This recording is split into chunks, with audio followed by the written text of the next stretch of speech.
Hey YouTube, Kira Qualia here, bringing you guys my Cardfight Vanguard Nightmare Doll deck profile for May 2017. It's a really fun deck, and it was one of the main decks I wanted to build out of the Rummy Labyrinth booster pack. I got most of the stuff I needed for the main deck, just missing a couple cards from the Stride Zone, but I'll talk about those when we get to them. So let's go ahead and jump right into the deck profile. Start off with the new support. I run two Nightmare Doll of the Abyss, Eleanor. This card works by unflipping a Workoroid from your G-Zone, and it basically helps to set up your proper heart for the deck, which in this case is Catherine. There are times when you have to ride Alice and you don't really want to do that, so Eleanor helps by checking the top cards of your deck to search for the proper Workoroid you want for your heart, swap it with that card, and then put the other heart you already had into the drop zone. So you'll get Catherine like you want for your Stride. So it's always a first good to go to Stride if you need to get that set up properly. And I run 4 Nightmare Doll Beatrix. This card is your main Nightmare Doll that you go into. She helps with your plays because after she attacks, you basically can call cards out from the soul and then make use of the Catherine that's on your Vanguard because she returns to the Stride Zone, meaning you'll gain that effect over. So after you attack with her, you have your heart to go off of, which is really helpful because you'll have the power of a Stride attack and then the base effect of your Catherine to make use of your Nightmare Doll Alice rear guards. And as for the other strides I don't have, you can go between Lunatic Dragon and Mephisto, or Harry for the generic strides you can use for the deck, just to go along with assistance for these. And for the Gear Guards, I would run 2 Furnimal, I only have 1, sadly, at the moment, and also 2 Wandering Dragon. This card just helps set up proper soul as well for the deck.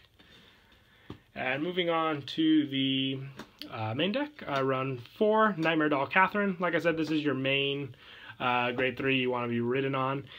All your Nightmare Doll Alice on rear guard get plus 1000 in the effect Counterblast 1. If the attack did not hit, you put it back into your soul. And if you do, choose up to 1 card, name Nightmare Doll Alice from your soul, call it to rear, and put it into your soul. So it basically gives the Nightmare Doll Alice the effect that if you did not hit with it, you can basically get off another call to soul. But if Nightmare Doll Alice does hit, you have its own effect to go off of. So either way, no matter what happens with that attack, you have plays to use. And when it's placed on Vanguard, you can search your deck for 1 card and put it into your soul. So setting up the Alice in soul as well.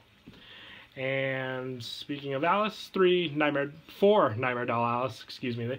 Main card of the deck aside from Catherine, this is what a lot of your plays are based off of. The Counterblast 1, when this unit hits, you can put it into the soul, and if you do, choose a card not named Nightmare Doll Alice from your soul, call it to rear. And it gets the 11k with Catherine, which is really nice as well.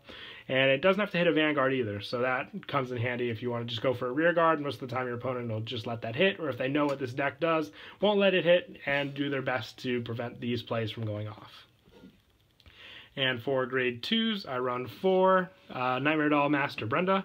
It has another Workoroid effect where basically you put this unit into soul, choose a Workoroid from your soul, call it to rear, and it gets the effect. When it is put into the soul, choose a card not named Nightmare Doll Brenda from your soul, call it to rear. And when it's placed on rear from the soul, this uses that ability. But it's good because it sets up cards by moving in and out of the soul with its own effect. And 4 Nightmare Doll Ginny. Put this in your soul. When it's placed on rear, you may pay the cost. If you do, choose 1 card named Alice from your soul, call it to rear, and it gets plus 5, making Alice a 16k attacker on its own with great pressure, especially if you have your proper booster for Alice as well. This card is real handy there. And I also run 3 of the new Nightmare Doll Gerda. It is a effect that lets you check the top cards of your deck, and if all 3 of the cards, you check the top 3 cards of your deck, and if all of them are Nightmare Doll, you choose a card from among them, put it into your soul. So it just helps with soul buildup, and it's just placed from rear, so whenever it's placed from rear, you have that ability to go off of, even if it's from the soul.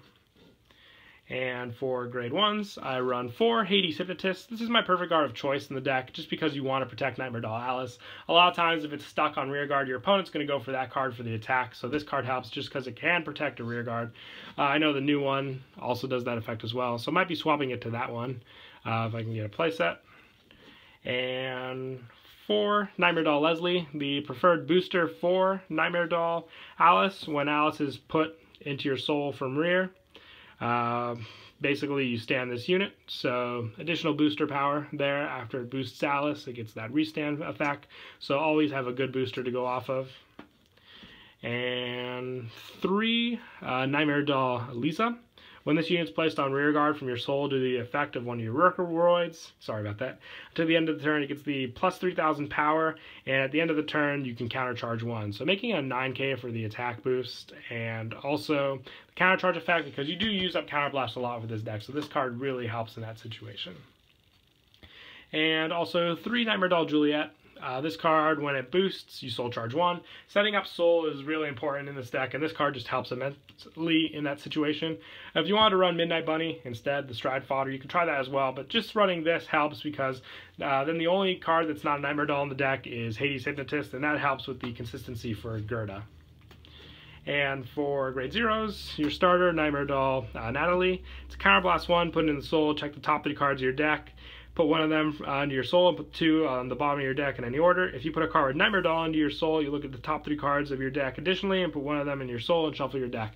So it's an additional soul charge 2 if you get it off properly, which really helps, and it's not a GB as well, so the preferred starter to use in the deck.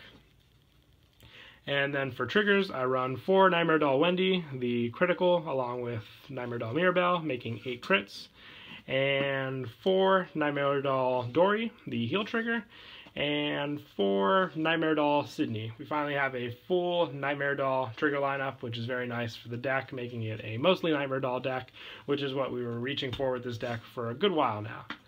But yeah, that's it for the deck profile. I hope you all enjoyed the video. Once again, please don't forget to like and subscribe, and I'll see you all next time. Kira Qualia out.